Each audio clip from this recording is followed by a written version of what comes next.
Good morning, all students of class third year. भूगोल प्रथम प्रश्न पत्र भारत के भूगोल के अंतर्गत आज हम भारत के प्रमुख खनिज और उनका वितरण समझेंगे। उससे पहले हम खनिज कितने प्रकार के होते हैं, खनिजों को किस आधार पर वर्गीकृत किया जा सकता है और उनकी प्रमुख विशेषताएं क्या हैं, इन्हें क्यों संसाधन कहा गया है, इन कुछ सामान्य बातों को जानने का हम प्रयास करेंगे। सबसे पहले हम खनिज का अर्थ और परिभाषा समझ लेते हैं। खनिज का मतलब सिंपल सा होता है खान को खोदकर प्राप्त करना, और ये संसाधन इसलिए है क्योंकि इनका हम किसी न किसी रूप में उपयोग कर पाते हैं, मानव के किसी न किसी काम में आता है, इस वजह से ये संसाधन है।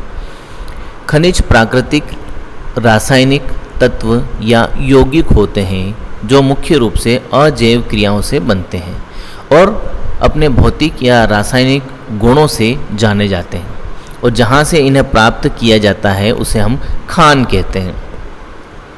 आज का जो युग है उसमें देश का आर्थिक विकास वहाँ के उद्योगों पर निर्भर करता है, और जितने भी उद्योग हैं वे लगभग सभी खनिजों पर आधारित होते हैं। इसलिए खनिजों का महत्व है, आर्थिक विकास में खनिजों का बहुमूल्य योगदान होता है। खनिज कितने प्रकार के होते हैं, सामान्य बातें आप शुरू से पढ़ते आए हैं छोटी क्लासेस में, इसमें कोई ज़्यादा दिक्कत वाली बात नहीं है। मुख्य रूप से धात्विक और अधात्विक खनिज होते हैं, जैसे लोह, अयस्क, तांबा, मैग्नीज, निकल, इनमें धातु होता है। धातु भी दो तरह के होते हैं, लोह युक्त और अलोह धातु, जिनमें लोह अंश की अधिकता होती है, जैसे लोहा, मैग्नीज, निकिल, ये लोह युक्त खनिज हैं, और जिनमें लोहे का अंश नहीं पाया जाता है, जैसे सोना, चांदी, तांबा, सीसा, मैग्नीशियम, ये अलोह धातु कहलाते हैं। तो इस प्रकार ये धात्विक खनिज हैं। अधात्विक खनिजों में धातु का अभाव होता है, चूना पत्थर, अभ्रक, जिप्सम, ये अधातु हैं। अधात्विक खनिजों में कुछ ऐसे होते हैं जिनमें जीवाश्म होते हैं, जिसे हम कार्बनिक खनिज कहते हैं। जीवाश्म ईंधन, जिसे हम खनिज ईंधन के नाम से जानते हैं, कोयला, पेट्रोलियम, ये सभी जीवाश्म ईंधन या कार्बनिक खनिजों के अंतर्गत शामिल हैं। अकार्बनिक खनिज वे होते हैं जिसमें जीवाश्मों का अभाव होता है, जैसे अभ्रक, चूना पत्थर, ग्रेफाइट, इस तरह की चीज़ें। इसका एक हम चार्ट बना के इस तरह से वर्गीकरण भी कर सकते हैं। धात्विक या आप दो तरह के देख सकते हैं, लोह धातु और अलोह धातु। अधात्विक में कार्बनिक और अकार्बनिक।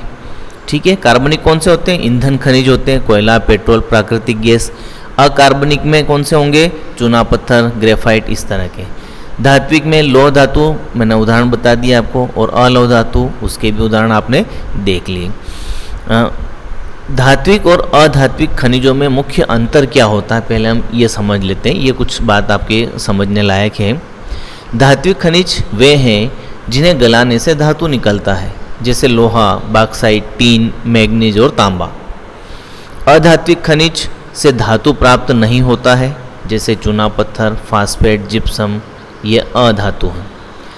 धात्विक खनिज सख्त, कठोर और चमकीले होते हैं, जबकि अधात्विक खनिजों की अपनी स्वयं की चमक होती है। धात्विक खनिज आग्नेय चट्टानों में सामान्य रूप से प्राप्त होते हैं, जबकि अधात्विक सामान्यतः परतदार चट्टानों में पाए जाते हैं। धात्विक खनिज लचीले होते हैं, इन्हें कूटकर, पीटकर किसी भी रूप में परिवर्तित किया जा सकता है, लेकिन अधात्विक खनिज लचीले नहीं होते हैं, इन्हें पीटकर वांछित रूप में नहीं बदला जा सकता। धात्विक खनिज कठोर होते हैं, चोट मारने पर टूटते नहीं हैं, लेकिन अधात्विक खनिज चोट मारने पर टूट जाते हैं, टुकड़ों में बढ़ जाते हैं। तो ये धात्विक और अधात्विक खनिजों में अंतर है, और इनके उदाहरण हमने ऊपर देख लिए भी।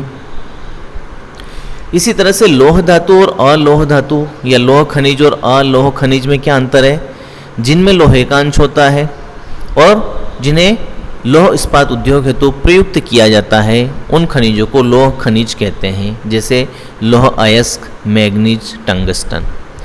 जिनमें लोह अंश नहीं होता है, जैसे तांबा, सोना, सीसा, बॉक्साइट, टीन, ये सभी अलोह खनिज के उदाहरण हैं। सलेटी, धूसर, मटमैले रंग के होते हैं लौह खनिज और मशीनों के निर्माण हेतु प्रयुक्त किए जाते हैं, जबकि अलौह खनिजों के रंग अनेक होते हैं और आर्थिक विकास में महत्व रखते हैं। लौह खनिज रवेदार चट्टानों में मिलते हैं, जबकि अलौह खनिज सामान्य रूप से सभी चट्टानों में पाए जाते हैं। सामान्य परिचय के रूप में हम थोड़ा सा और अगर जानकारी लेना चाहें खनिजों के बारे में, तो हम ये बता सकते हैं कि ये प्राकृतिक रूप में पाए जाने वाले ऐसे पदार्थ हैं जिनका निश्चित रासायनिक, भौतिक गुणधर्म और रासायनिक संगठन होता है। इनको खनन, उत्खनन और प्रवेधन द्वारा प्राप्त किया जाता है। आर्थिक दृष्टि से इनका महत्व होता है। खनिज एक ऐसा संसाधन है जो क्षयशील है, अर्थात समाप्त होने वाला है। इसके भंडार सीमित है और एक बार इनका उपयोग किया गया तो दोबारा इन्हें उपयोग में नहीं लाया जा सकता, अर्थात इनका नवीनीकरण नहीं किया जा सकता है। भारत में कई तरह के खनिज पाए जाते हैं और अधिकांश खनिजों का जो क्षेत्र है वो भारत का पठारी क्षेत्र है, प्रायद्वीपीय भारत है। और इसी प्रायद्वीपीय भारत के अंतर्गत जो प्रदेश स्थित हैं, जैसे झारखंड, छत्तीसगढ़, एमपी, उड़ीसा, कर्नाटक, गुजरात, ये सभी खनिज संसाधनों की दृष्टि से महत्वपूर्ण राज्य, अर्थात यहाँ अधिक भंडार पाए जाते हैं। जबकि हमारा विशाल मैदानी भाग, जहाँ पर उपजाऊ मिट्टी पाई जाती है, वहाँ पर खनिजों का अभाव है। वो कृषि की दृष्टि से महत्व रखता है। भारत में खनिजों का अगर वितरण की हम बात करें तो यहाँ असमान वितरण है, और ये इसलिए होता है क्योंकि खनिज कुछ विशिष्ट भूवैज्ञानिक चट्टानी संरचनाओं में ही प्राप्त होते हैं, इसलिए सभी जगह समान रूप से पाया जाना संभव नहीं है। भारत में कोयला गोंडवाना कालीन चट्टानों में मिलता है। धारवाड़, कुड़प्पा की जो चट्टानें हैं, हमने शुरू में जो जियोलॉजिकल स्ट्रक्चर इसीलिए पढ़ा था, भूतत्विक संरचना जो खनिजों के लिए या अन्य आर्थिक क्रियाओं के लिए किस तरह से महत्व रखती है, वो सारा परिचय हमने उसमें देखा था। तो जितने भी प्रमुख धात्विक खनिज हैं जैसे लोहा, तांबा, सीसा, जस्ता, मैग्नीज, ये सभी धारवाड़ और कोडप्पा की चट्टानों में मिलते हैं। चूना पत्थर, डोलोमाइट, जिप्सम, ये सभी अधात्विक खनिज हैं जो कोडप्पा और विंध्यन की ऊपरी चट्टानों में पाए जाते हैं। खनिज संसाधनों का वर्गीकरण अभी हमने देखा था, मैं थोड़ा सा आपको और बता देता हूँ। रासायनिक और भौतिक गुणधर्म के आधार पर धात्विक और अधात्विक है। अंतर हमने देख लिया, धातु कठोर हैं, ऊष्मा और विद्युत के सुचालक होते हैं, ये एक नया अंतर। जबकि अधिकांश अधातु ऊष्मा और विद्युत के कुचालक होते हैं। लौह और अलोह धातु का हमने वर्गीकरण देख लिया, उसमें लोहे का अंश होता है, इसमें नहीं होता है। धात्विक खनिज कार्बनिक और अकार्बनिक होते हैं, ये भी हमने देख लिया था। कार्बनिक कौन से हैं? ईंधन जैसे कोयला, पेट्रोल। अकार्बनिक में अभ्रक, चूना पत्थर, ग्रेफाइट, ये इस तरह के खनिज होते हैं। कुछ उदाहरण हम देख सकते हैं धात्विक खनिजों में। लौह धातु में लोहा, मैग्नीज, क्रोमियम, निकल, कोबाल्ट, टंगस्टन। अलौह में तांबा, एल्यूमिनियम, टीन, सीसा, चांदी, जिंक। अधात्विक में कौन कौन से हैं? हीरा, संगमरमर, चूना पत्थर, ग्रेफाइट, अभ्रक, जिप्सम, गंधक, पाइराइट और एस्बेस्टस, ये सारे अधात्विक खनिजों के उदाहरण हैं। तो इस तरह से हम इसका वर्गीकरण बता सकते हैं। अब हम ये देखेंगे कि खनिज की क्या विशेषताएं हैं। कुछ पॉइंट्स अपन देख लेते हैं, उससे आपको इनका महत्व भी स्पष्ट हो जाएगा। खनिज एक या अधिक रासायनिक तत्वों के मेल से बनते हैं, अर्थात ये रासायनिक संगठन होता है। अधिकांश खनिज ठोस, जड़, अजैव और अकार्बनिक होते हैं। केवल कोयला और पेट्रोलियम जैविक तत्वों से बने होते हैं। क्षेत्रीय वितरण खनिजों का असमान होता है, अभी थोड़ी देर पहले भी मैंने बताया था आपको। इनकी गुणवत्ता और मात्रा के बीच प्रतिलोमी संबंध होता है। प्रतिलोमी संबंध का मतलब उल्टा संबंध। यदि किसी क्षेत्र में खनिज अधिक हैं या खनिज अधिक मात्रा में हैं, तो यहाँ पर गुणवत्ता और मात्रा, अर्थात जो अधिक मूल्यवान खनिज होते हैं, अधिक गुणवत्ता युक्त खनिज होते हैं, उनकी मात्रा कम होती है, और जिनकी गुणवत्ता कम होती है उनकी मात्रा अधिक होती। तो ये प्रतिलोमी संबंध होता है। अधिक गुणवत्ता वाले खनिज कम गुणवत्ता वाले खनिजों की तुलना में कम मात्रा में पाए जाते हैं। अगली विशेषता आप बताएंगे कि खनिज समाप्य संसाधन है, अर्थात एक बार प्रयोग करने के बाद ये समाप्त हो जाते हैं, इन्हें दोबारा उपयोग में नहीं लाया जा सकता है।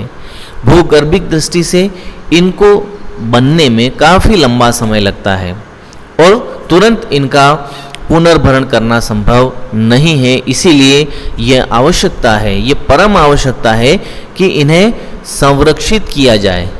संरक्षित का मतलब होता है इन्हें बचाकर उपयोग में किया जाए ताकि आने वाली पीढ़ी भी उसका उपयोग कर सके। उनको नष्ट होने से बचाना ही संरक्षण कहलाता है। संरक्षित किया जाना चाहिए, इनका दुरुपयोग नहीं होना चाहिए क्योंकि इन्हें दोबारा उत्पन्न नहीं किया जा सकता। और इसीलिए खनन क्रिया को लुटेरा उद्योग कहा जाता है। किस क्रिया को लुटेरा उद्योग कहा गया है तो आपको ध्यान में रखना है, खनन क्रिया। फिर लास्ट विशेषता आप बता सकते हैं कि कोई भी देश कितना भी समृद्ध हो, कितना भी विकसित हो, लेकिन खनिज संसाधनों में आत्मनिर्भर नहीं होता है। इससे खनिजों के अंतर्राष्ट्रीय व्यापार और प्रतिस्पर्धा को प्रोत्साहन मिलता है, अर्थात जिसके यहाँ जिस खनिज की कमी होती है वो अन्य देशों से मंगवाकर उसकी आपूर्ति करता है। कुछ सामान्य बातें आपको खनिजों से संबंधित बता देता हूँ। जिन कच्ची धातुओं के रूप में खनिज मिलते हैं उन्हें अयस्क कहते हैं। जैसे लौह अयस्क, जिस स्थान पर खुदाई करके खनिज प्राप्त किए जाते हैं वह स्थान खान या खदान कहलाता है।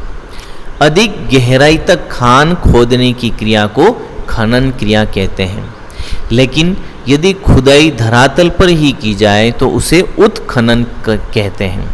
चूना पत्थर मुख्य रूप से उत्खनन से प्राप्त होता है।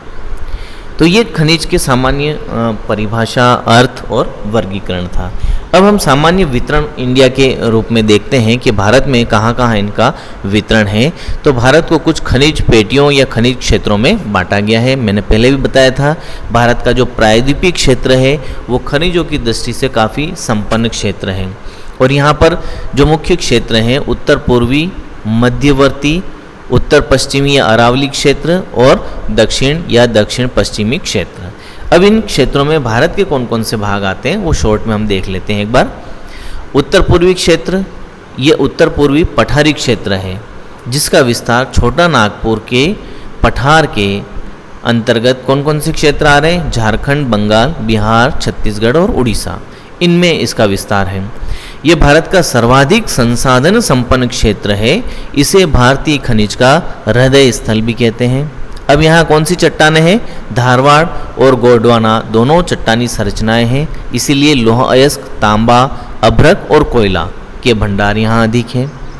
कोडप्पा चट्टानों के कारण चूना पत्थर भी मिलता है।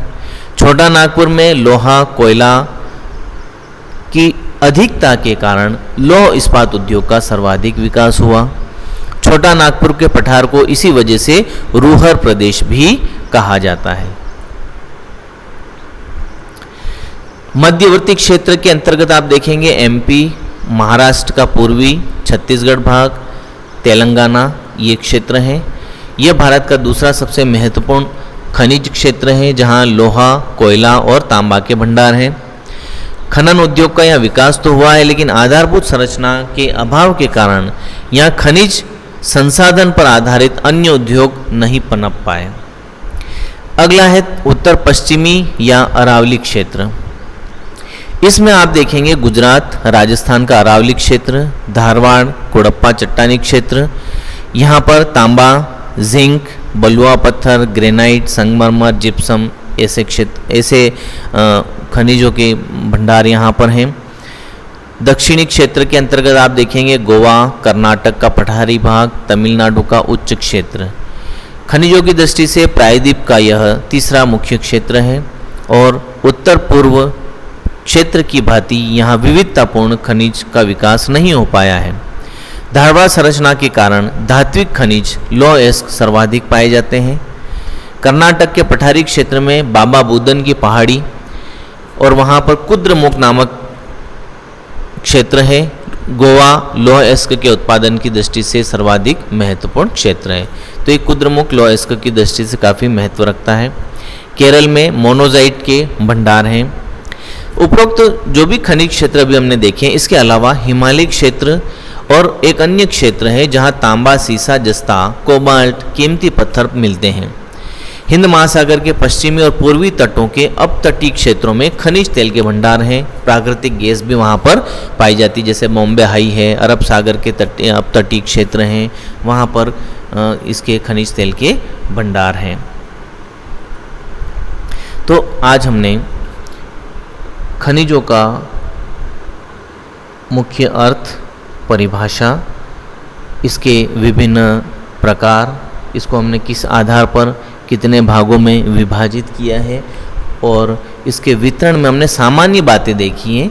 हमने विस्तार से वर्णन अभी नहीं किया। हम विस्तार से एक एक खनिज का वर्णन देखेंगे कि भारत में कौन सा खनिज किस क्षेत्र में पाया जाता है, कितनी मात्रा में है, भंडार कितना है, उत्पादन कितना हो रहा है। आगे कुछ शब्द आएंगे जिसके बारे में आपको ध्यान में रखना है।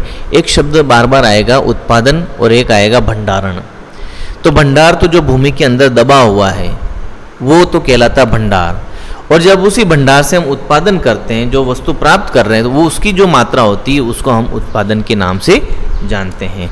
तो इस तरह से हम अभी जो हमने देखा है खनिज क्षेत्र या खनिज पेटियाँ, इसको हम आगे हमारे मुख्य खनिजों की दृष्टि से पढ़ेंगे, और उसके अंतर्गत हम एक मानचित्र की सहायता से पूरे खनिज क्षेत्रों का वितरण का अध्ययन करेंगे। तो आज इस टॉपिक को मैं यही समाप्त करता हूँ, और कल से नेक्स्ट टॉपिक के साथ हम पुनः आपसे मिलेंगे। तब तक के लिए थैंक यू, धन्यवाद।